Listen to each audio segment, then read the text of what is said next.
Ladies and gentlemen, welcome back to episode 3 of Sitting Courtside. My name is Dante, And I'm your boy Jerry D, baby.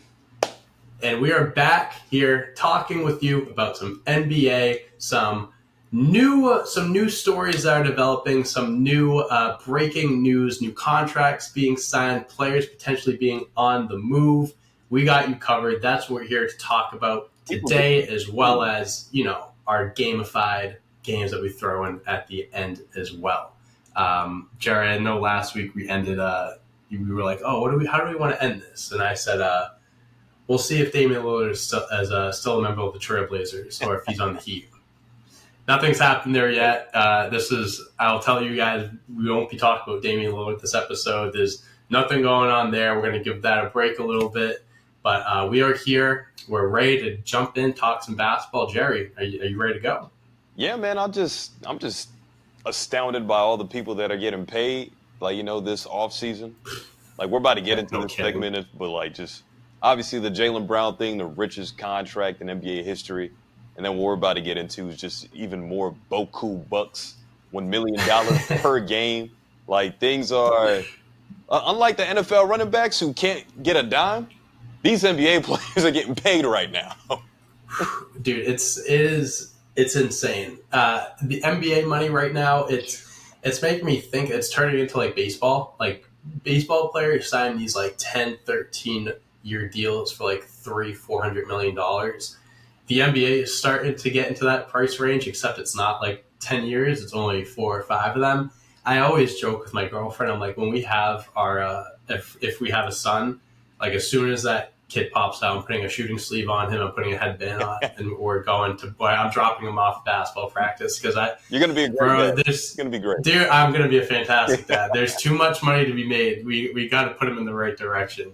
But yeah, let's talk about this. So Jaylen Brown, as we know, signed the richest contract in NBA history. Your boy Jerry, Anthony Davis, signs the richest contract extension in NBA history. 3 years. $186 million. He will be a Laker through 2028 for a total of $270 million. He had the richest annual extension in NBA history at $62 million a year. You're the Lakers guy. You're a Lakers fan, Jerry. Talk to me about it. Talk to me. What are your thoughts here? Do you think Davis deserves it? Do you think this is a good move for the Lakers? What do you think? To contrary belief, man, I am actually very happy that we locked in our next Laker great big man. That's another pillar that we've had pretty much throughout all the generations, through the 70s, through the 80s with Kareem, and then obviously kind of sucked in the 90s a little bit, made one finals appearance, but obviously Shaq, Pau Gasol, Andrew Bynum for a little bit, Dwight Howard, and then Anthony Davis. Like, despite what anybody says about him missing games and stuff of that nature, he's actually played in more games since the 2019-2020 season, more than Steph, obviously Kawhi and PG, and even KD, and Kyrie Irving. So it's not like he's been less available than some of the other big-time stars in the league. And guess what? He's led the league in blocks since he's entered the NBA. So he's one of the best two-way players of his generation. Why would I be upset that we gave this man all the money that I feel like he deserved, because he already delivered us a title? He was arguably our best player some nights, other than the inconsistency from time to time in the playoffs. But we know what Anthony Davis is capable of. Just like how people felt like, wow, like it's a no-brainer to extend a guy like Steph or a guy like Damian Lillard at the time before he wanted out. It's a no-brainer to extend one of your best players that's easily one of the most talented guys in the league when he's healthy. So despite the injury risk and concerns, put all that shit aside and just understand that you have a top 5 caliber player on your team. And you have him on your team now until 2028. Yeah, I think that's what people are kind of missing. I agree with you. Like, I do want to point out, because I have found a few of these things on the internet that I feel like is worth bringing up or mentioning, not to discredit what you said. I'm not saying I disagree with you, but over the last 5 years, Anthony Davis has played only 48 games on average. And since he entered the league in 2012, he's played an average of 60 games per season. And I think it's funny because they say if he keeps it up, he'll be making $1 million per game on his new extension. I think that's a little funny jab there. But people have to, like, injuries happen, right? You just listed all those great players that have suffered injuries over the last few years. Shit happens. You're paying this guy based off of what you know he will give you when he is healthy. And when Anthony Davis is healthy, he is I don't know if he's a sure, at least in my opinion, I don't know if he's a sure top 5 player, but I think he's right around that cusp, like borderline top 5. Let's just talk talent. From a talent standpoint. Talent perspective, there's not many big men that are more talented than him. Like you said, like leading the league in blocks. He's two-way. He can shoot he's not the greatest shooter, but he can shoot the ball. He can get in the post. He can do virtually anything on a basketball court. And I'll tell you right now, I have said for many years that if Anthony Davis actually had a healthy career, he's done a lot in his career, considering he's been hurt. If he actually throughout his career didn't have the injury history that he did, because he has suffered a lot of injuries, unfortunately, I think, and I don't think it's not possible still, but I think he could go down as one of the best big men ever, just talent-wise. There's not really many big men that have come through the NBA and have been able to do what he does. He's a special talent, and there's a reason why LeBron James wanted him to come over to LA so bad, because he wanted to play with a generational talent like Davis, and they already have a ring together. So I agree with you. I think it's what the Lakers had to do. It's kind of like, I don't want to compare, but Jaylen Brown. It's what are you going to do? You're either going to sign them, you trade them, or you let them walk. You're not going to trade them because it's going to. We have to. It's almost the same thing, right? Richest contract and the richest extension. It's Jaylen Brown. You either kept him, you traded him, or you let him walk, and it's going to be hard to trade him. Davis, you either extend him, you trade him, or let him walk. It's going to be hard to trade him because you're going to get pennies on the dollar, and letting him walk away for nothing that's just not a good look. That's not what you want to do. So not to say their hands were tied or anything like that, but this is a move that you had to do. You had to lock down your, like you said, the next great Laker big man. For as long as LeBron's there, Anthony Davis has to be there too. Those two guys go hand in hand. And I think if Davis stays healthy, he's worth the deal. There's really no debate about that. Speaking of LeBron, so I'm trying to push this along since we did mention his name, though. I did want to ask, do you think this extension means that he will remain a Laker for his, rest of, maybe 2 to 3 years in his career? Everybody's assuming that he jumps ship and hops on with Bronny somewhere, wherever he's drafted. But what if this team stays together? You have AD through 2028 now.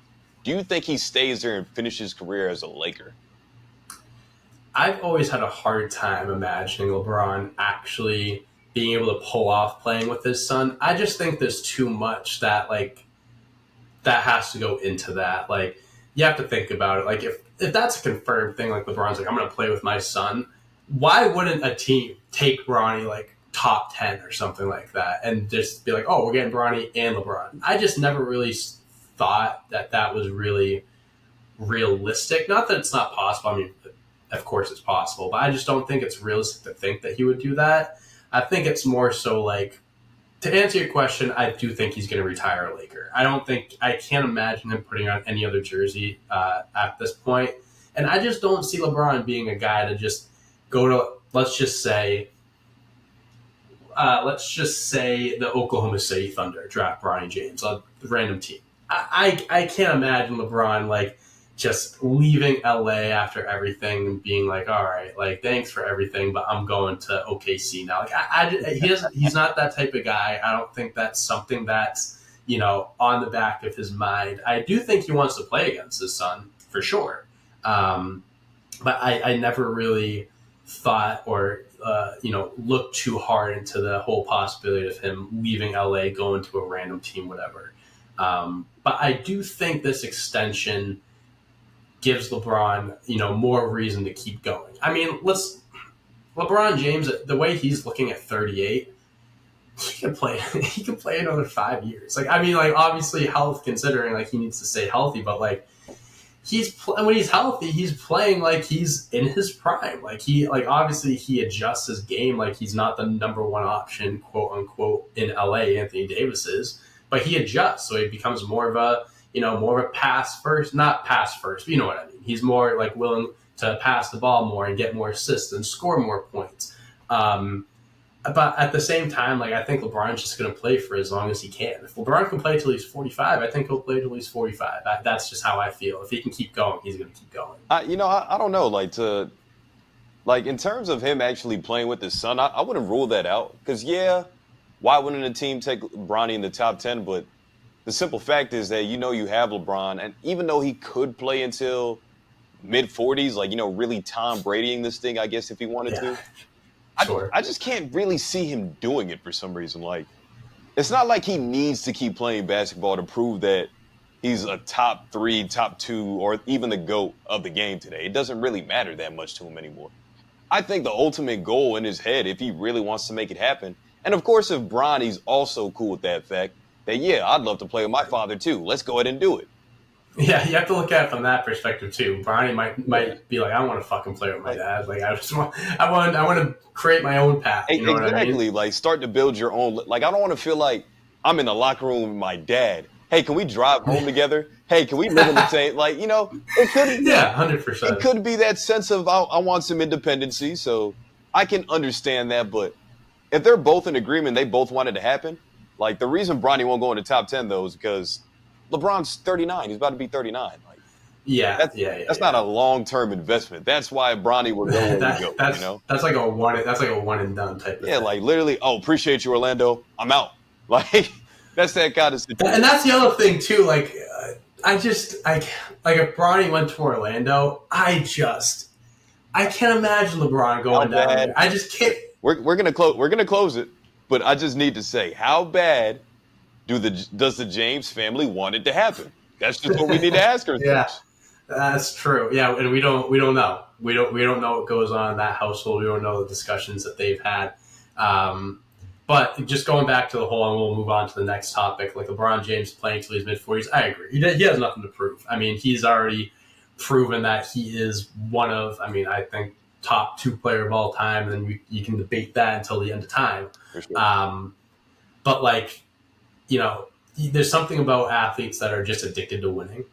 You brought about Tom Brady. The reason why he played for so long is because he actually was just addicted to playing football and winning. And his marriage was some things got in the way of that. Yeah, some things got in the way. I don't want LeBron to have to go through a divorce so he can keep playing. I don't want that to happen. But athletes, you've been in it for so long. LeBron's been literally in the public eye since he was 15 years old. Like, it's hard to let that go. And sometimes you want to keep going until you physically can't anymore. So we'll just see how that plays out. Obviously, that's hopefully not, in the very near future. We'd love to see LeBron keep going, keep playing, but we will see what happens. But Anthony Davis, I think we both agree, deserves the money. If he's healthy, it's the smartest move the Lakers could have made there. So, and then staying in LA, we want to talk about, we're already talking about money. Let's talk about some more money here. Kawhi Leonard is going to be due for an extension, which could be up to 4 years, $220 million. Now, we're talking about guys that that have been injured over the last few years. I was actually looking over Kawhi's kind of career stats, games played, and all that stuff. He's only played more than 70 games twice in his career, and it was in 2016 and 2017 in San Antonio. He hasn't played in over 60 games in 4 years, and you could say 5 years. It was on the dot 60. He's due to make a lot of money. He was coming off of an ACL injury, just got injured again in the playoffs. We all know the track record of him and Paul George. Can't stay on the floor together. The Clippers have been arguably the biggest disappointment since getting both those stars. I think it's kind of fair to say that, considering that when they came together, the expectations were championship or bust. And it's been like that for 5 years now, and they've done nothing. I'm interested to hear what you have to say, because we just talked about AD deserving that extension. Does Kawhi Leonard deserve that same extension? He's 31. He's 32, excuse me. He just turned 32. So he'd be signing this deal and he'd be locked in until he's 36 years old. Do you trust giving Kawhi all that money if he's been this injury prone in the past? You know what? the Clippers don't have a choice. Like, we have to consider the possibilities of what they could do with an aging star that's proven, yeah, he could be a number one option on a championship team. But we all know, like you just mentioned, his extensive injury history. He hasn't played in 60 games in like all but twice. So like Yeah, it's kind of crazy insane. to think about who's going to want to actually trade for Kawhi to be the icing on the cake for a championship team. I know if I'm the Lakers, I'll be like, I don't know if I want to trade for that. Or maybe a Right. team like OKC or Utah with a crap ton of picks over the next few years probably look at Kawhi and be like, I don't think I want him to be the guy to put us over because I don't know if he's going to play that many games for us. So when the Clippers made this trade to acquire two injury-prone stars at this point, in PG and Kawhi, you kind of have to ride that ship until the wheels fall off or unless they just don't want to re-sign there because nobody's going Right. to trade for him. And you're not really going to get a lot in return if you even do successfully pull that off, or you just let them walk for nothing. And then after that, they Yeah. take a big 1-year contract somewhere else or something like that. That is what I foresee happening. So the Clippers really don't have a choice. They have to give him the extension at some point, unless they really just like, no, we're good on you. We're going to figure it out. But guess what? You already traded most of your draft picks and Shai Gilgeous-Alexander and Yeah. Paul No kidding. George. Yeah. So draft And again, conversations look where it got you. yeah, like they kind of, they did themselves in the what, like Yeah, they dug their grave and now they have to lay in it. You know what I mean? I don't know if that's the correct saying, but yeah, I like the they term. put I like the term. You pissed in your bed and now you got to lay in it because that. you gotta lay in it. Steve Ballmer, he's lying in a lot of piss right now. Let me tell you. I mean, like you want to talk about pennies on the dollar in return. I can't imagine a trade offer or a trade in that sense where the Clippers actually get something like fairly valuable in return for Kawhi. At this point, it's great. It's crazy because Kawhi Leonard is like, one of the more decorated players of this generation. 2-time Defensive Player of the Year, 2-time Finals MVP for two different teams. I mean, the whole story of him getting traded from San Antonio, going to Toronto, knowing it was only going to be a 1-year thing, and still leading that team to their first ever championship in franchise history. Like, he became the greatest Raptor of all time, if I say so myself, in 1 year. Like, that speaks to how good he was when he's healthy. And the Clippers knew what they were getting themselves into when they signed him. They knew what they were getting themselves into when they traded for Paul George. They knew the risk with the injuries and stuff, but they also knew what would happen if they both stayed healthy.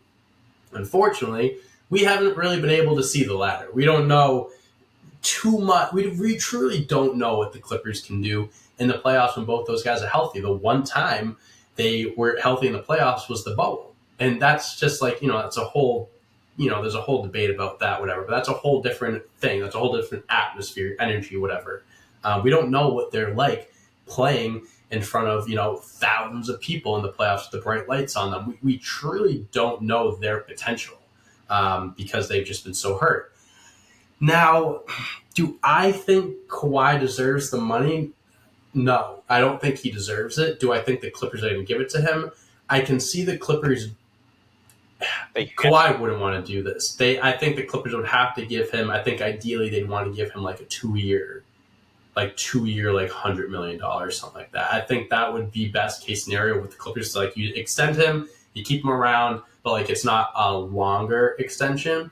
But in the sense, like with you, like if they let him walk, you're basically not hitting the reset button, but like you're going down a whole different direction, and then you got to change the whole look of your team. You got to start figuring out who's replacing, who's doing this and that. It's going to be the so 2000s Clippers all over again. And that I don't think any Clippers fans want that to happen. It's like you're right. I think the Clippers, like in this sense, like their hands might be tied. And Steve Ballmer, he's a very wealthy man. He's gonna have to dig deep into those pockets. I know they're building out an arena out in Crenshaw or wherever, but he's gonna have to open up those pockets and give Kawhi a little bit more money because that seems the direction they're going down. It's not something I'm sure they want to do like the Lakers.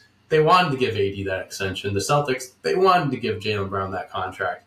Do the Clippers want to give Kawhi that money? I'm not too sure about that, but they have to do it. So that's the difference. Yeah. I mean, it just kind of is what it is, like I saw the stat where they only played in 142 games together as a duo, but they're 50 games over 500 at 96 and 46. Which is great. Like But again, only 142 games though in four in what seasons, in 4 years? yeah. Yeah, I mean Like that's where the problem you is. mentioned that we don't know what the potential looks like. I think we do. I think the last episode you even put them in your top 3 teams in the West because you gambled on it. But it's a gamble every Yeah, single yeah. season that I won't Right, it partake in is. anymore. But hey, Smart man. we know what their potential is they can win a championship. They're still one of the deepest teams. They have a top 3 coach in the league, and like there's no excuse. And they have the 2 best 2-way players arguably in the game. Yeah. But they have to pay. There shouldn't be an excuse. They have to. Yeah, it's a tough situation to be in, and I'm happy that I don't have to be the one that's dishing out this money. I, That's just the business. That's just the business of the NBA, man. Money goes around like crazy. Whether you think someone deserves it or not, whether you think someone's missed a lot of time or not, guys still get paid. That's just how the NBA is now. So I think we can. I don't know. I don't think this is something that's going to be really talked about too much until next offseason probably, but it is something to keep your eye out for. Will Kawhi get the extension? Will he stay in LA? I mean, also Kawhi's Kawhi too. God knows what's going on in his mind. He might not even want to be in LA. Genuinely, like you really don't know. That guy is he's an enigma. He does his own thing. I think he wants to make it work because he's from there, you know. That's native. That's fair. He definitely wants to enroot his brand and do all the things he wants to do on and off the court. It's in LA. I feel that in his, if I think there's a soul within that Terminator type of body, I think that's what he wants. Along with PG, they both want to make it work with the Clippers. I don't think either of them probably even want to relocate to any other team for the rest of their careers because they're both Cali natives. But you got to stay healthy. You got to stay on the floor. But that, like you said, is definitely going to be a cool off-season story to follow in 2024. So, yes, it will be. Yeah, this offseason we had a few other guys getting their money, their extensions, and next season it's going to be Kawhi's turn. So it'll be very interesting to see what happens there. But let's kind of change it up a little bit. Let's go out. Let's go out east. Let's go to the complete opposite of LA. Let's go to Atlanta. So right now, Atlanta is reportedly the strongest suitor to trade for Pascal Siakam, who's been in trade rumors for, probably a good year now at least. I mean, everyone kind of thought he was going to get traded at the deadline, and then people thought he was going to get traded around draft day and stuff like that. Nothing's happened, but it seems to be that it's going to happen at some point. It's just a matter of when, who, all this stuff. And the Hawks right now seem to be the strongest suitor trade for him, according to, I believe it was Shams. I actually don't know how to pronounce his last name. Charania. Shams Charania. Shams Charania. There we go. I'll try to embed that in my head so I get it right next time.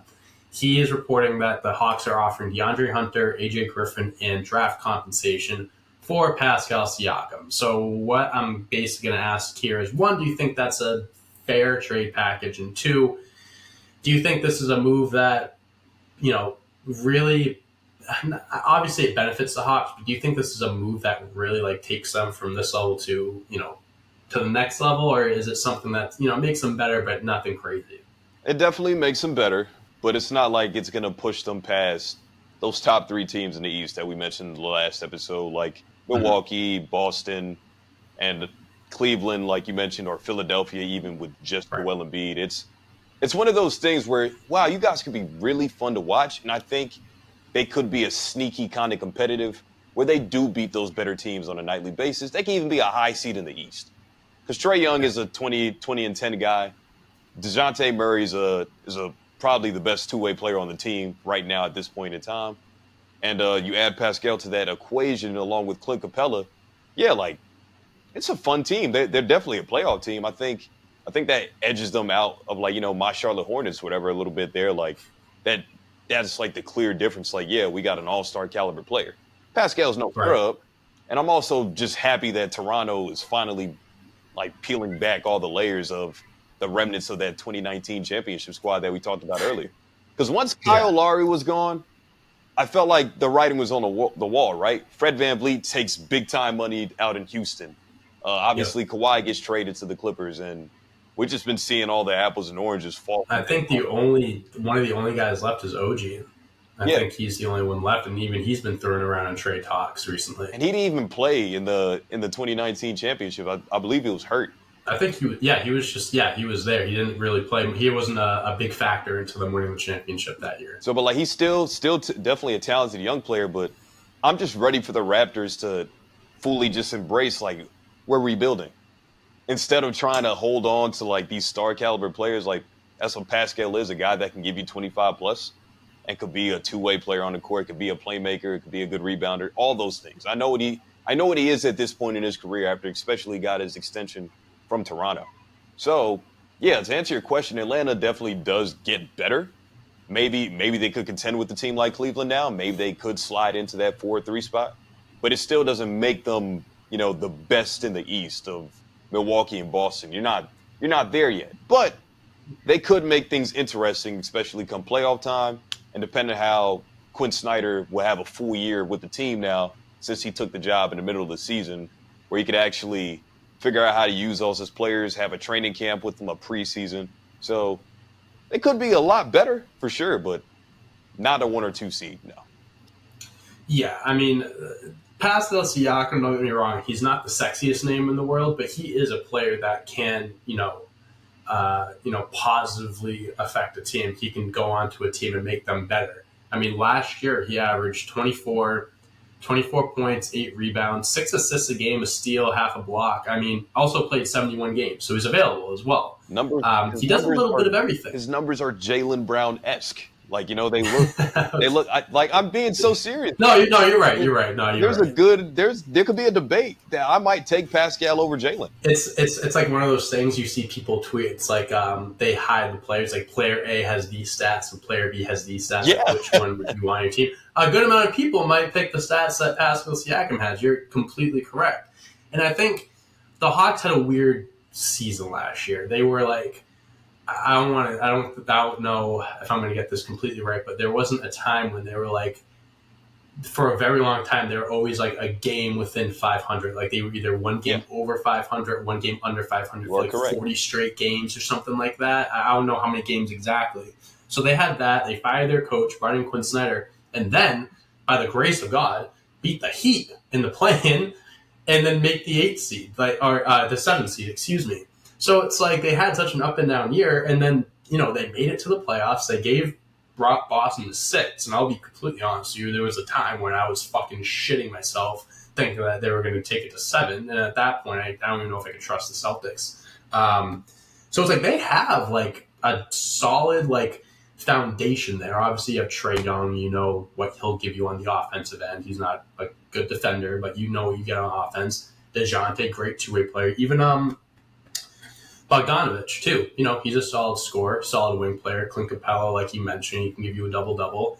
Throw in Pascal with all those guys and decent coaching, good coaching. The Hawks can be a decent team. I'm looking at the rankings like the Bucks, Celtics, Sixers, Cavs, Knicks. Even the Heat, I throw in there. Like, they're not better than any of those teams, I think. But then you got teams like Brooklyn, Chicago. You mentioned Charlotte. Some of these up-and-coming teams, like even Indiana has a better roster than last year. They're a lot deeper. I see them being like right on their level, if not like slightly above. I think this makes the Hawks like a sure play-in team, like a shoe-in for the play-in at least. Oh, I'm a at the very least. I'm gonna push back on you because like I really do think adding Pascal would make them that good where they could be a top 5 to top 6 seed. I really feel that. It could be, yeah. It comes down as well to like health for other teams. Like if there's a team that slips up or has a big injury, like the Hawks can easily leapfrog teams and make it to that top 6, top 5, 100%. Yeah, like I don't know. I'm just looking like even with like having the Eastern Conference stuff pulled up. Like you mentioned the Knicks, you obviously mentioned the Cavs and stuff like that. Like I think in order for Cleveland to take another step up, because they kind of let me down come postseason time because I thought they had a chance to beat New York. That's a winnable series for them. They have more talented players. They have one of the best starting lineups in the league, in my opinion. 100%. But they didn't play to what they were supposed to be. So I know it's supposed to be a quick hit segment, but I do think the Hawks definitely take a leap up to where they could contend with the Knicks and the Cavs right now, and even Philadelphia. I'm Yeah. not going to give them, the upper echelon, the upstairs part of the Eastern Conference with Giannis and Tatum. Y'all not there, Yeah, but absolutely. definitely 3 seed, like the third best team in the East, is like it's realistic because Trae Young. It's not out of the realm of possibility for sure. Yeah. And you've seen what Trae Young, these guys do in the playoffs. Also, like the NBA, I love the NBA because every year it's always like there's one or two teams that just like teams that you might not expect to do crazy well that just exceed expectations and just make a crazy run. The Hawks could put this all together and be like, oh shit, they could come out of the gates and actually look like legitimately one of the best teams in the East. I don't think that's out of the realm of possibilities. I'm just more looking at it so like you have your teams that you have at the top of the East. You know what they give you. You know what what they look like, what their rosters are when they play together. The Hawks, and obviously we're talking hypotheticals if they even get Pascal, but if they do get him, we have to see will it mesh, will it work. Hey, that's a question mark, but it's very possible that it will. I'll leave it at this. This is my last thing. You remember a few years back when they upset the Sixers to get to the ECF? And yes, I do. That was with their second best player being John Collins. And no disrespect to John Collins, but he never actually panned out to that Blake Griffin draft comparison that he had years ago. But Pascal is a better player than John Collins with the same type of team. Yeah, you give up DeAndre Hunter, okay, but you still have Bogdanovich, like you mentioned. You still got to keep Clint Capella. Maybe you make some other offseason moves, and they still have the dude from Duke whose name is escaping me right now, Jalen Johnson, I believe. Jalen Johnson will also take a major leap. I like the Hawks low. If they make that trade for Pascal, I like them a whole lot more, but they also have Sadiq Bey, Onyeka Okongwu. It's a good team. It's a good team. Garrison Matthews. I know he's not a sexy name, but he's a good shooter. Yeah, I mean they have players. They have players. They could make a good run if they get Pascal. I think they obviously make the move for Pascal. They're like, okay, we're going full throttle next year. Like we have enough talent. Like, and I mean, example number one. Look at the Miami Heat. I mean, they have Jimmy Butler, they have Bam, but like it's those two, and then. No disrespect, but then like a lot of glorified role players, but guys that play above like undrafted. Like you have guys that exceed expectations. The Hawks could be that team in the East next year, that team in the NBA in general. It's very possible. We'll see how it plays out. We'll see if they even get him. So that'll be very interesting to see. Before we get into our games and we get into our that part of the show, let's quickly talk about Bleacher Report put out their top 5 duos in the NBA, Jerry. I want to talk about these, and I also want us to give who we think are the top 5 duos in the NBA. So Bleacher Report at number 1 has Kevin Durant and Devin Booker and the Suns. Number 2, they have Giannis Antetokounmpo and Drew Holiday. 3, Nikola Jokic and Jamal Murray, NBA champs. Number 4, LeBron and AD. Number 5, Luka and Kyrie. So I'm just gonna jump right into this. I'm gonna tell you where they went wrong right away. You guys really need to understand. Go ahead. I'm a Celtics fan. I know I'm a Celtics fan, but there is just no way there is a top 5 duos list that doesn't have Jalen or Jason on it. I get it. They came up short in the playoffs. They were down 3-0. They came back, and they lost in Game 7. Jaylen Brown can't dribble with his left hand. I get it. I understand. But both of those guys are 2 of the most talented players in the NBA. Jason Tatum, first team All-NBA. Jaylen Brown, All-NBA, second team. It's ridiculous. I actually respect it because like sites like Bleacher Report and ESPN make these lists to get people to talk about them, to get people riled up. And guess who's here talking about him and getting riled up? This guy. So good for you, Bleacher Report. You're doing your job. Now I'm going to tell you what that list should have looked like, okay? Talk to me. So, Jerry, number 1, I have Nikola Jokic and Jamal Murray. I'm putting them at number 1. They're the NBA champions. The way that they played in the entirety of the playoffs and the finals, I think, just proved that those 2 guys are one of the best 1-2 punches in the NBA. Jokic, you can make the argument he's the best player. Jamal Murray making that comeback from his injury and just showing out like when he's like one of the best guards in the league. I have to give them their credit there. I have to give them love. Number 2, I'm going to go Kevin Durant, Devin Booker. I think you mentioned it last week or maybe the first episode. They're like, 8-0 when they play together or something like that. Like they have an undefeated record when they're together. Giving them a full season when they're healthy and stuff like that. The Suns are going to be dangerous. That's going to be one of the most dangerous duos in the league. Number 3, I'm putting Jason Tatum and Jaylen Brown. I'm not going to dive deep into why. I just kind of explained it. Jason Tatum, Jaylen Brown, one of the most talented duos in the league. They can play both sides of the ball. Both guys can give you 30-plus on any given night. I'm not hearing it. That's number 3. Number 4, I'm going to go LeBron and AD. I think even though LeBron's older, AD, a little injury prone, I think when they're healthy, there are not many duos, not many players in general that are better than those two. When they're healthy, the Lakers made it all the way to the Western Conference Finals. You know how good they are together. Number 5, I'm going to give love to Jimmy Butler and Bam Adebayo, another duo that I'm actually surprised didn't make the cut because, again, is that the sexiest duo in the league? No. Are they the flashiest players in the league? Absolutely not. But they know how to win. They know how to win together. They made it to the finals twice in the last 4 years. The Eastern Conference Finals 3 times in the last 4 years. They are one of the best duos in the league. As long as they stay together, it's just automatic winning. You know what you're getting out of them. It's like they can be a play-in team and lose the first play-in game, and they still make it to the finals because of how good those two are. So that's my top 5 duos. Jerry, I would love to hear yours. You talked about recency bias for your Boston Celtics and that they got shamed off the list because of the lasting impression that they left on everybody, right? Now, bad taste in a lot of people's mouths, including mine. But I agree. I agree that Boston deserves to be on this list. That's a clear snub for me. But I only mention that because you put Bam and Jimmy in there, which obviously that's a respect thing, right? What they just did, they made it to their second NBA Finals within the last 3 years. Yes, I get it. It's cool, but there's also moments the year before where they got swept by the Bucks, or they're just easy first round outs. Like it's not consistent enough for me to be like, that's a no brainer. They need to be in this list. No, I would still probably shake up your list a little bit. Really, number 1, I can't touch. I think winning a championship, Jamal Murray put on Steph Curry kind of shooting performances. Yeah.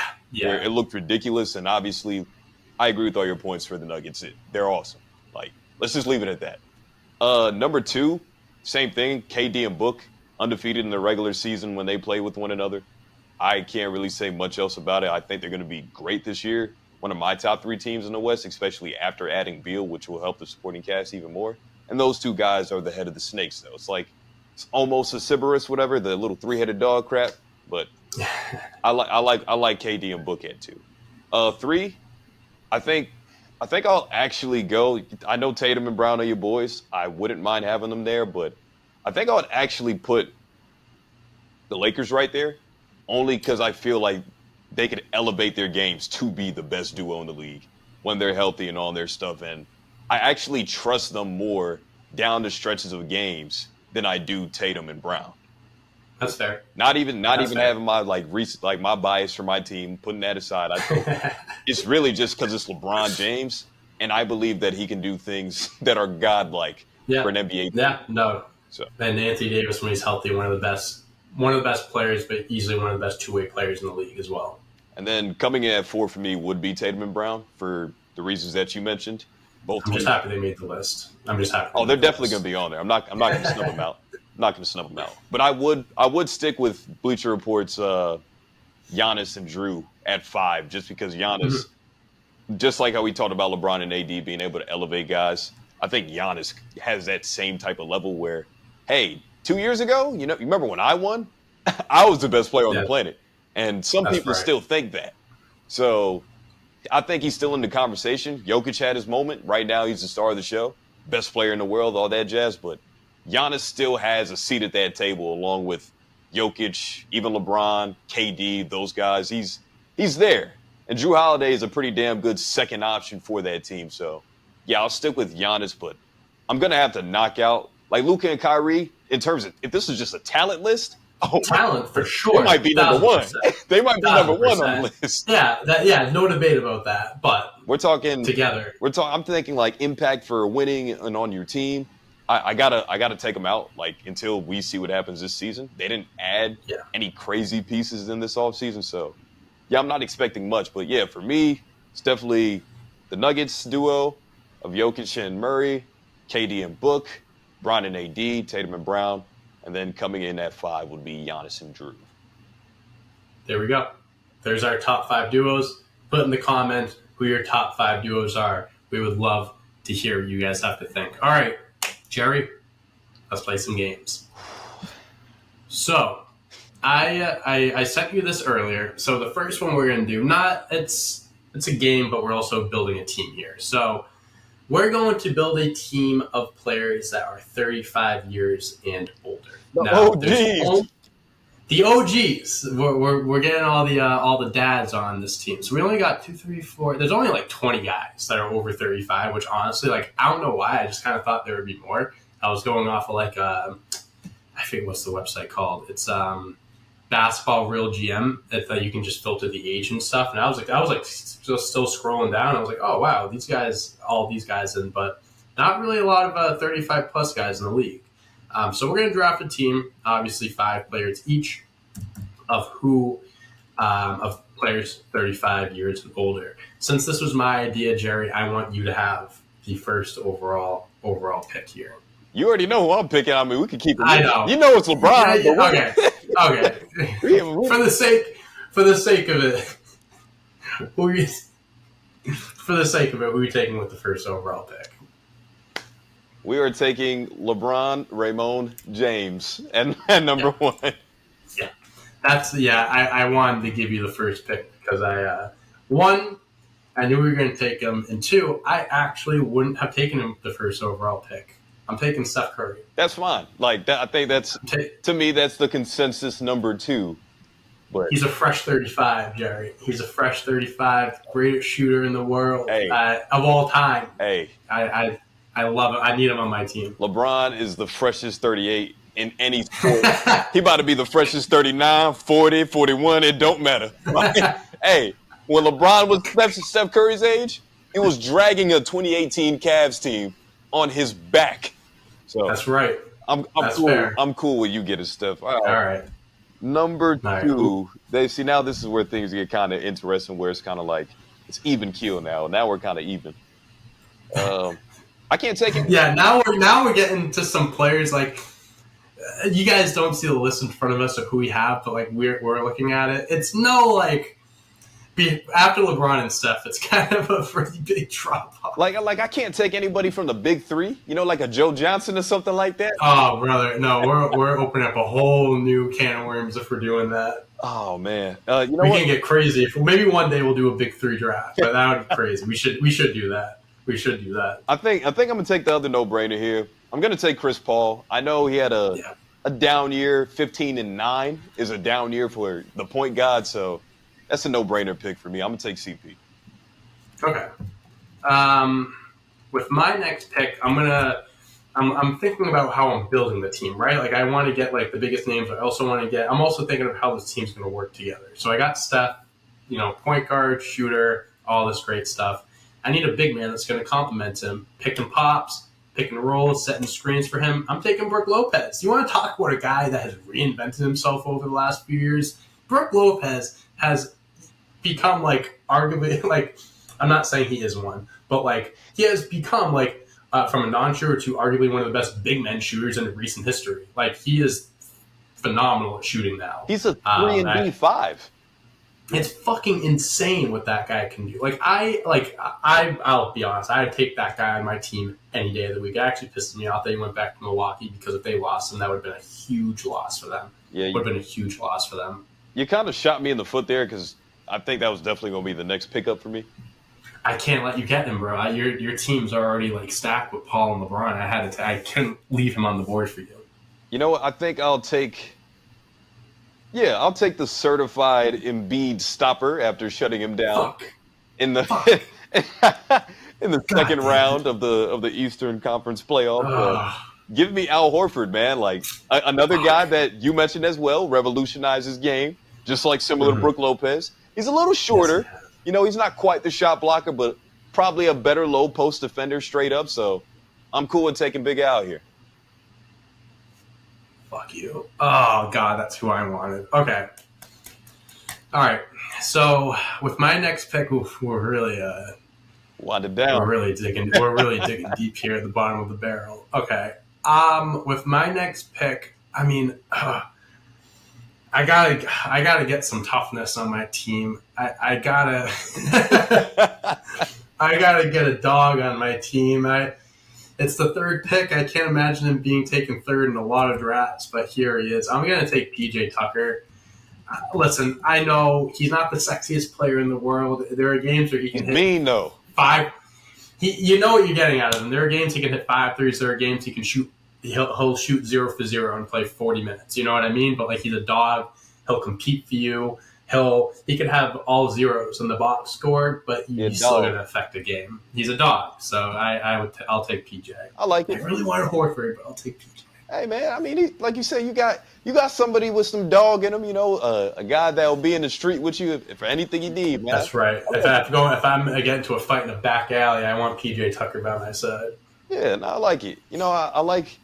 So I got CP. We got Bron, obviously. We have your boy Al Horford. I think I'm gonna go with a sleeper pick here for the 35 and up group for the Bingo Club. Give me Danilo Gallinari. I think that's a really sleepy, good scorer, a guy that averaged close to 20 points several times in his career.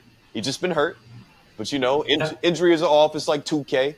I'm gonna take Gallinari, man, a shooter for Bron and CP to work off of. I like it. I'm gonna take Gallo.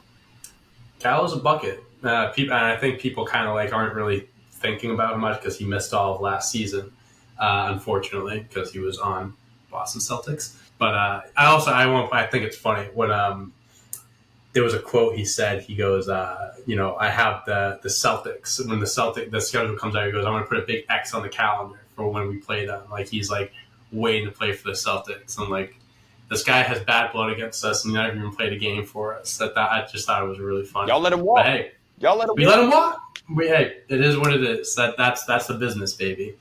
Okay. So I got Steph, PJ, and Brook Lopez. I got 2 good shooters. I got a dog on my team. Now I just kind of have to fill out the rotation. I think – now I'm also going to go sneaky here, okay? I'm going to go with the sneaky pick. It's a guy that I hold near and dear to my heart. Jeff Green. Uncle Green, man. Uncle Jeff Green. This guy is a true vet. This guy has obviously just won a championship, so has reached the highest of the highs, but also has hit the lowest of the lows. But he's proven, obviously he's older now, but when he was younger and stuff, he was a player, bro. He was serious. He was really good. That was my favorite guy on the OKC's young core before the heart issues. I love Jeff Green. Dude, so a funny story. So my when he was in Boston, Jeff Green, my older cousin had the similar heart problem and stuff like that. And he actually Jeff Green reached out to him and they got to meet up and gave him advice basically about what to expect about the surgery and all that stuff. So it's super just super cool dude in general. But on the court, I mean, he's a vet that he signed with the Rockets, bro. I wanted the Celtics to bring him back so bad. I wanted them to bring him back so bad. It's a great guy to have on your team, and I'm happy he's on my team here. Yeah, no, I got you. I can't fault you. I like the logic. All right. All right, last picture. Yeah, it looks like we're gonna slide Al to the center full time here. Bron or Gallo could be interchangeable at the 3 and 4. I am looking to draft a 2, and I think it will be Wes Matthews. Oh, you gotta be shitting me! No way, dude! Yeah. Oh my god! Hey, you can always go small and get the thickest man in the lineup in Kyle Lowry if you want to. It's always an option, but yeah, nah. That's too much turbulence. That's too much turbulence on my team. Nah, yeah, I got to go Wes Matthews though, man. But back in his heyday in Portland, one of the best 3-and-D guards in the league, and now more reserved as a shooter, but still not a shabby defender. So yeah, give me Wes. I'm gonna do Wes. All right. Oh, that's twice in a row you took a guy right before I wanted him. First, all right, maybe. Well, since we're moving guys around, I'm gonna move my roster around. I'm actually gonna put Steph at my 2 guard position. Okay, maybe kind of how like it's gonna be this year with Chris Paul and Steph Curry. Because at the 1, I'm going to take not Kyle Lowry. I'm taking Mike Conley. I think he's one of the most respectable players of our generation. I mean, the guy doesn't say a word, but he doesn't get teed up. He's just he's very good at what he does. He's had a lot of strong years in Memphis and Utah. He came over, still did his thing. And I think he's just a guy that, even at his old age, with his wisdom and experience, still brings a lot to the table. I mean, he can shoot. I mean, also, I'm looking at his stats right now. Didn't realize he's a career 38% shooter from 3. Yeah. So actually a really good, above average 3-point shooter. Also can facilitate the ball as well as score. So I'm going to go with Mike Conley on my team. I think that's a really good ball handler to have. So to wrap it up, my team, I have Mike Conley at the 1, Steph at the 2, Jeff Green at the 3, PJ Tucker at the 4, and Brook Lopez at the 5. Like it. I have CP at the 1, Wes Matthews at the 2, Gallo and LeBron are kind of interchangeable at the 3 and 4, and then Al Horford at the 5. I'm pretty comfortable. I ain't gonna lie. The fact that you shifted Steph to more of that natural 2-guard position to come off the ball more is pretty scary. But hey, I mean, shouldn't have taken Wesley Matthews from me, asshole. I mean, shit, man. What do you want me to do? Like, I'm not drafting Garrett Temple. No disrespect or any of those guys. And I don't blame you. And I'm not drafting Kyle Lowry either. He's thick. No, He's too thick for his own good. But all right, those are our teams. So yeah, put in the comments who do you think has the best team. I'm sure we're gonna clip this up and put this on TikTok and YouTube Shorts and stuff. But let us know who you think has the best team. The next game, Jared, I want to do this. I want to get my second game out of the way because I think this game is going to be really fun, okay? Let's run. This is more, you have to think a little bit. You have to put your thinking cap on, all right? This game, who has played with these players the most? So, Jerry, I'm going to give you an NBA player, and you have to guess or tell me who you think, which teammate he has played the most games with throughout their entire career. So, I'll give you the first name right here. So the first guy I have for you is Nikola Jokic. Who do you think has played the most games with Nikola Jokic throughout Jokic's career?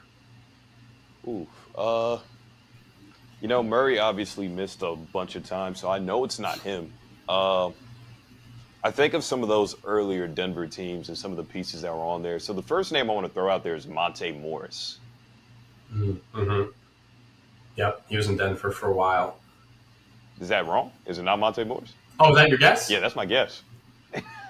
Monte Morris is incorrect. I'll give you one more guess. We'll get two guesses per. We'll do that. So not Monte. Monte Morris is a great guess, though. That is a great guess. I'm trying to think. I only have one other name in my mind. Can I ask if he's still on the team right now? No. He is not on the team. No, I can't answer that question. Oh, okay. No.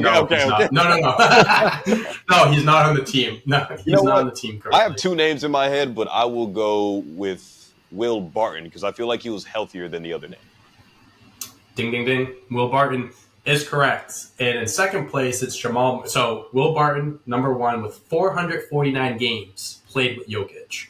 Jamal Murray is second with 440. So only 9 less games. But that last year when he was hurt, obviously if he played that year, he would have been number 1. But gotcha. He'll be number 1 after next season. For sure.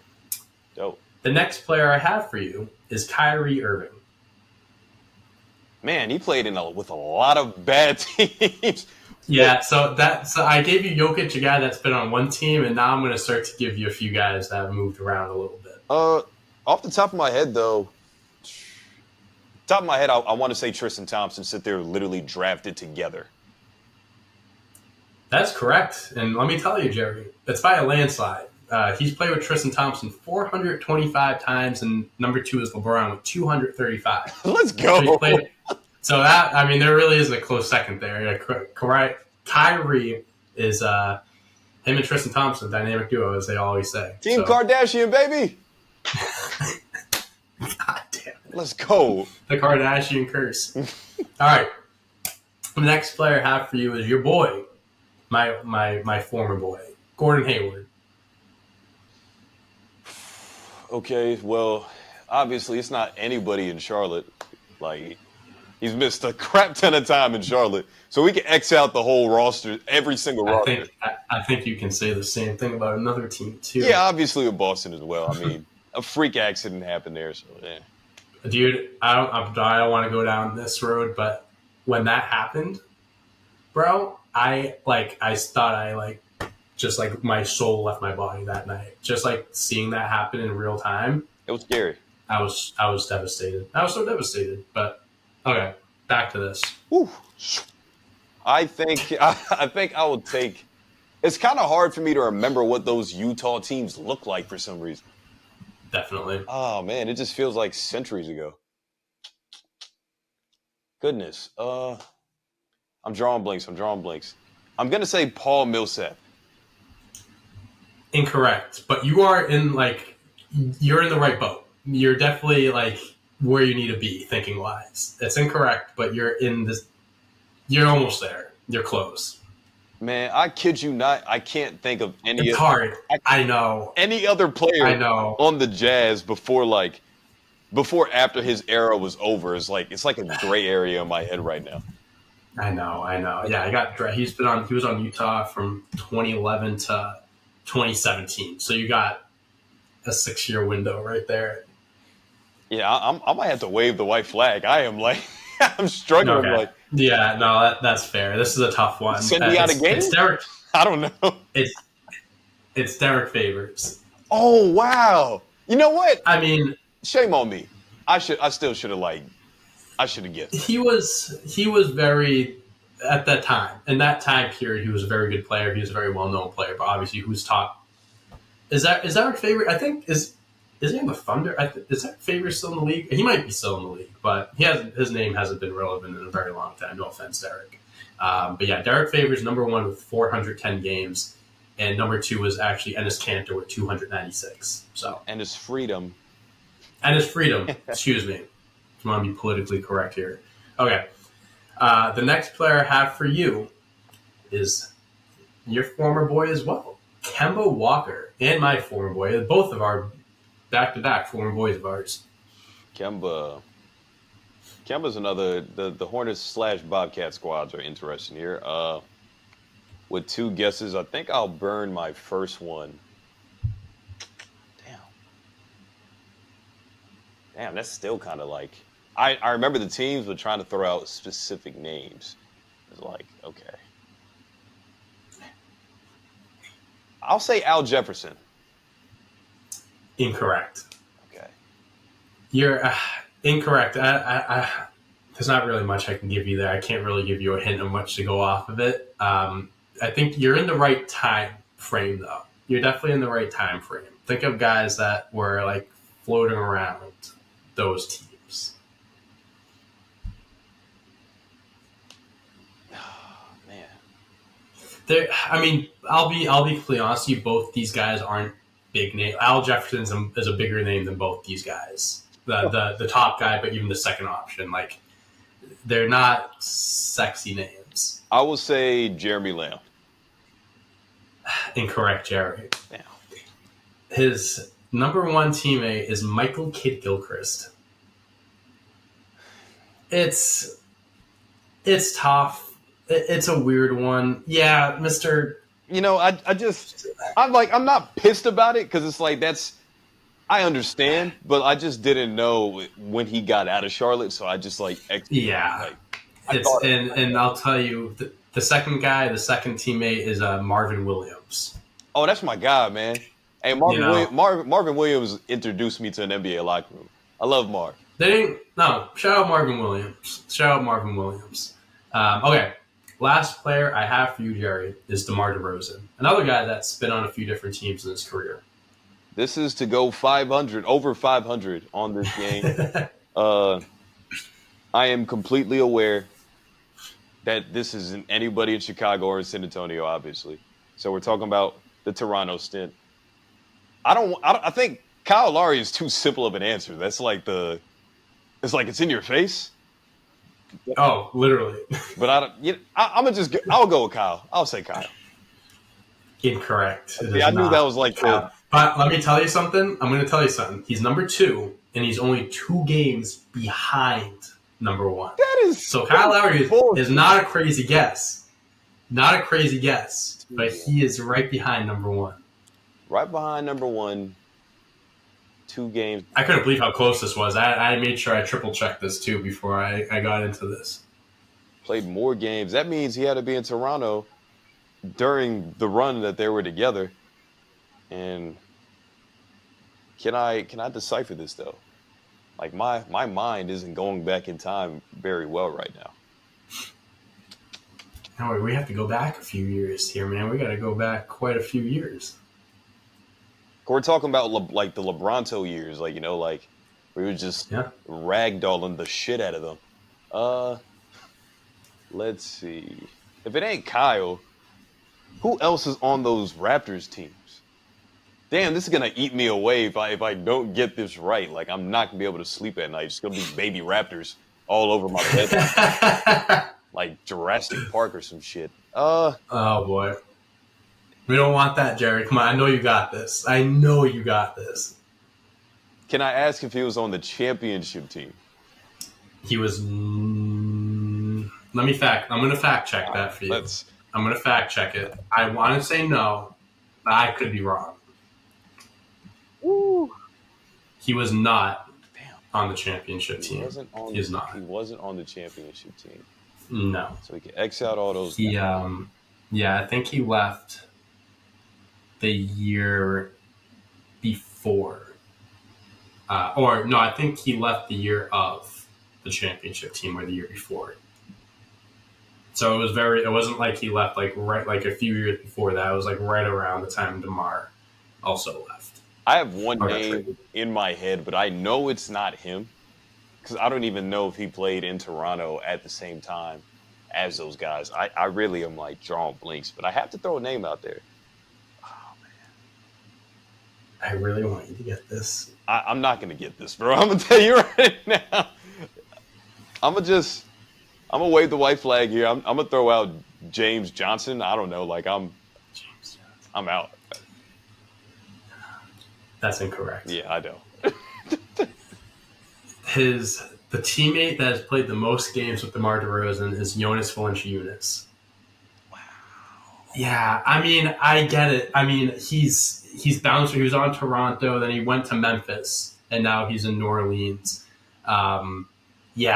He's played 447 games with DeMar, and Kyle Lowry's played 445. You're gonna be seeing Raptors in your nightmares tonight, Jerry. You're gonna be in the middle. You're gonna be in the next Jurassic World movie in your dreams. I just don't being chased by dinosaurs. I didn't think that he was really like there that long. Like, oh my. Yeah, looking back on it, he was there for 6-7 seasons, which is like, it doesn't sound like I didn't think he was there for that long, but he was sneaky there a long time. But hey, you started off strong. You end up going 2 for 5. But hey, this is the first time you played this game. Maybe we'll revisit this in a later episode. But Jerry, for what it's worth, I think you did a great job. It's like a 40% on the quiz, bro. Hey, I gave you some tough ones too. I mean, Derek Favors, Michael Kidd-Gilchrist, like those are hard names to pull out. You know what I mean? All right, whatever. All right. Well, let's move on to the next game, Jerry. What do you have for me? We got something pretty neutral here. We're both gonna actually take a stab at this, but let's guess these NBA 2K24 star players ratings, or let's just say players. I don't know if they're all quite stars yet. But first up is, I think, the obvious one that at least I want to know. LeBron. What do you think his rating will be? So I don't know how familiar you are with NBA 2K and ratings and how they go about things. They're very I don't want to say inconsistent, but they're always not what you expect. Sometimes it's a little lower than what you expect. It's never really on the money. Yeah. You know what I mean? So LeBron, I'm gonna give LeBron a cool I'm going to give him a cool 94. That's what I'm going to put LeBron. You know, Cool. I feel like the 94 would be his lowest rating in like the last since his rookie season. I was going to say, yeah, I actually think that would be his lowest rating since he came into the league. But I mean, just how they do it and like how many other players they are, it's like you can't be giving out like 98s and stuff like that. Like, you have to be very like specific with who you give those ones to. So I think 94 is like a safety net number for LeBron. You know, personally, I didn't think his rating last year was going to be a 97. I believe that's what it was in the 2K23. I thought it was going to be around that 94 to 95 range, and I think this past season he still averaged around 27, 7, and 7. Not really much of a drop off, so I'm gonna give LeBron a 96 for NBA 2K24. I think that sounds good to me. Sounds good. All right, yeah, 96 and 94. Who's the next guy you got? We have the two-time MVP and defending NBA champion. What would be Nikola Jokic's NBA 2K24 rating? You know, you can't say 99. They don't give those things out like that. Yeah, I was going to say, I'm not giving, definitely not a 99. I don't think they could give him a 98. I mean, there's really not much weak. You have to think. You have to think of like their game. Like, he has such a complete game. There's not much weakness to his game. So he's going to be high rated in like a lot of stuff. Passing, rebounding, scoring. But I'm going to put him at 97. I think 98 is just, I don't even know if they'll give a 98. I don't know. I'm going to go 97. I think that's a safe number.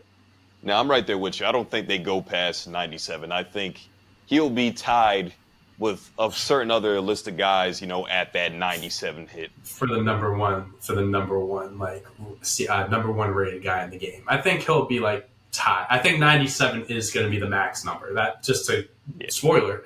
I'm not giving any number. We don't work for 2K, but we know these things, though. You just got to trust them. I've been playing. They've been scamming me out of my money since 2K12. All right, I know 2K like the back of my hand. Try like 2K like 2000 with AI on the cover. I've been around for a long time. We know the ins and the outs. Next up that we have, though, is the guy who potentially stole an MVP from him this season. What will be Joel Embiid's NBA 2K24 rating? Ooh, now this is a guy that very well could be in that tier of players that are tied for the top spot.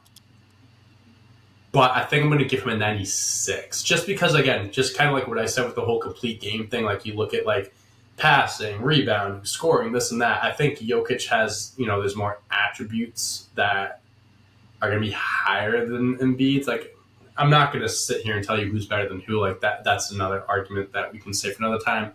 But I don't think Embiid doesn't have as much in his bag as Jokic does. So I think he's going to be a rating. Well, it depends what you're talking about. I mean, he's definitely not as good of a passer.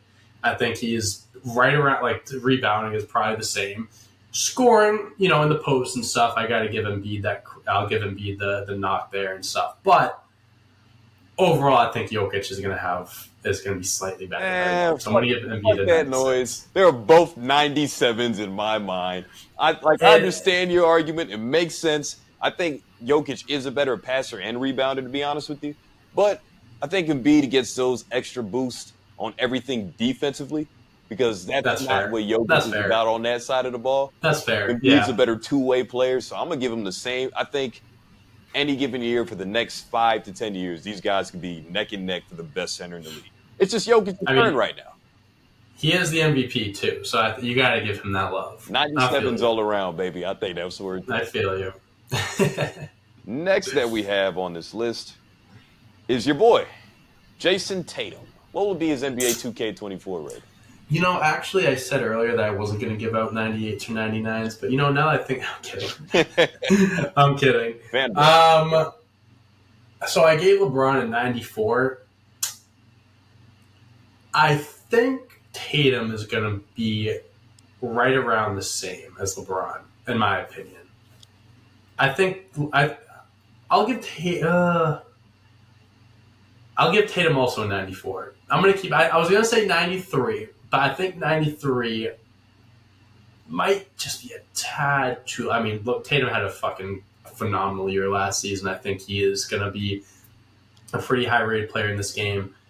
But I don't think I would. And I'm not trying to start an argument, but I don't know if I can put him below LeBron. I don't think I can put him above LeBron. I think I'm going to put him right at the same level. I'll keep it at 94. That's a very safe answer. It is a safe answer. I think I'm gonna agree with you for this one too. I think a 94 is a proper rating.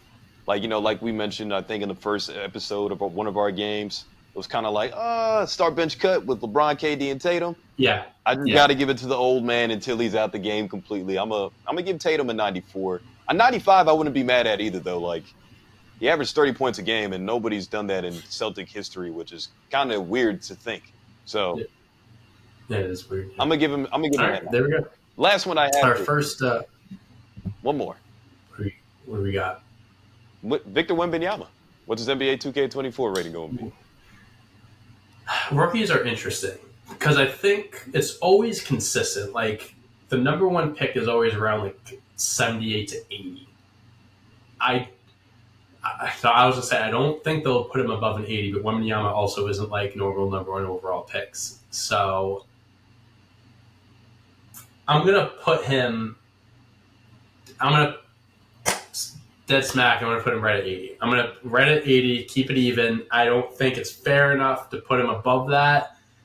Again, he's a rookie. Like, yes, he has the qualities. He has everything of what can be, the best player in the NBA one day. But for now, he hasn't proven anything yet. I don't think you can kind of give him that luxury of being in the 80s or low to mid 80s yet. And also, how I kind of look at it too is with rookies, I think it's kind of crazy how some of these rookies get rated above guys that have been in the NBA for so long, and have proven themselves. I always kind of think that 80 is kind of pretty high for a rookie, anyways. But just going based off of how they usually do it, I'm gonna put him at 80. I think that's a fair assessment. Like, everything you gave is facts, but I also think that they are gonna gas him up because this which they probably will. Yeah. They probably will. He's a unicorn. Yeah. He's 7'5". Wow, he can dribble. He can do all this different stuff. He can shoot. I think they're gonna have him like at an 83. I'm not even gonna lie to you. I think he's gonna be gassed up. He's gonna be gassed. I agree. The thing is, like I said, 80 because I'm being safe with my picks. But the thing is that you're probably right, but they're wrong for doing that. You know what I mean? Like, that's probably what they're going to do, but that's not what they should do. In my honest opinion, I don't think any rookie should be above like a 75 or a 76. That's just me being like just fair, just to all the like active NBA players and stuff. Because if I'm an NBA player, it's a video game. I get it. But like, let's say you're like you've been in the league for 10 years and you're a solid role player or whatever, you're 78, 79 overall, and then a rookie comes in and he's above you in a video game. Yeah. I'd kind of feel a little pissed about it, but like that's how the cookie crumbles. It's the game, man. Like, at the end of the day, it's just a video game. When Paulo came into the league last year as the number one pick, and he averaged 20 points a game in his rookie season. That's better than some of these guys that's been in the league for 20 years. So you're right. I mean, you're right. It is what it is, man. Like, hey, it is what it is. B. John Robinson came in to with the Falcons, right? Drafted by the Falcons. He's probably going to be one of the best running backs rated in Madden. It's fair. That's fair. And I mean that's how it is. I mean, it's kind of like, it's weird because I haven't proven anything yet, but at the same time, it's like he deserves a rating. Let's be fucking real. I got one more game for you, and we're gonna roll through this one. But kind of similar to the type of torture that you put me in last week, so I guess you would call this some get back.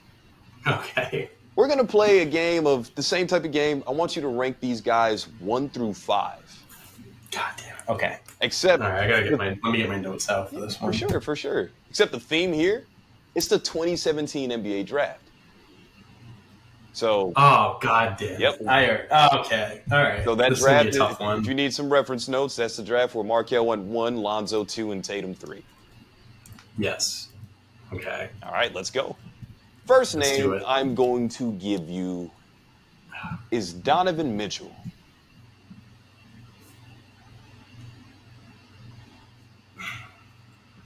One through 5, baby. What you got? I'm gonna. I'm going to put Donovan Mitchell. Donovan Mitchell is, he's really fucking good. I'm going to put Donovan Mitchell at, I'm going to put him at 3. D. Mitch at 3, okay. I'm going to put Donovan Mitchell at 3. I think that's a fair place to put him. Now, tell me the next guy who I'm going to regret putting above or below Donovan. Come on, give it to me. De'Aaron Fox is the next name.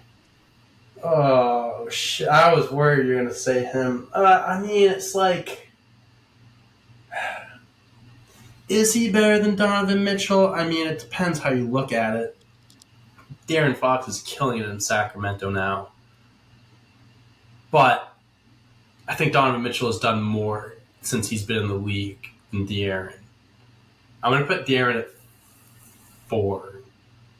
I'm going to put De'Aaron Fox at 4. I don't feel comfortable. You could make an argument that you could put him above Donovan, but I feel more comfortable putting him one below. I got you. All right. Next up, your boy, Derek White. Whoa! Oh, shit. Well, it's number 5. All right. He's definitely number 5. But, oh, damn it. I'm worried now. I'm stuck with 1 and 2. You're not going to like this at all. I'm not going to like this. I fucked up. I knew I did it. Oh, I'm so upset. All right, who is it? Bam Adebayo is your next name. Oh, God. Now I have to, be smart. This list is fucked. This list is out the window. It's gone. Do I think you're going to give me a guy better than Bam? That's where I'm basically going off of right now. I'm gonna say I hope. I'm gonna put Bam at 2. I'm putting Bam at 2. Who's number 1? Who is it? Kyle Kuzma. I'm sorry, dude. I'm sorry. Okay, this one was rough. It was rough. Oh man, there's just such a diverse group of players here. Look, you know what I mean? Just when I read off the list, the top 3 guys, you should automatically assume I'm not going to put Tatum in it when I said his name. Yeah, I was kind of hoping you were for the sake of it, but you saved foolish me. Okay, you saved us. So I did. So I have from 1 to 5. I got Kyle Kuzma, Bam Adebayo, Donovan Mitchell, De'Aaron Fox, Derek White. Now, if I could do this over, I would go Donovan Mitchell at 1. I'd go.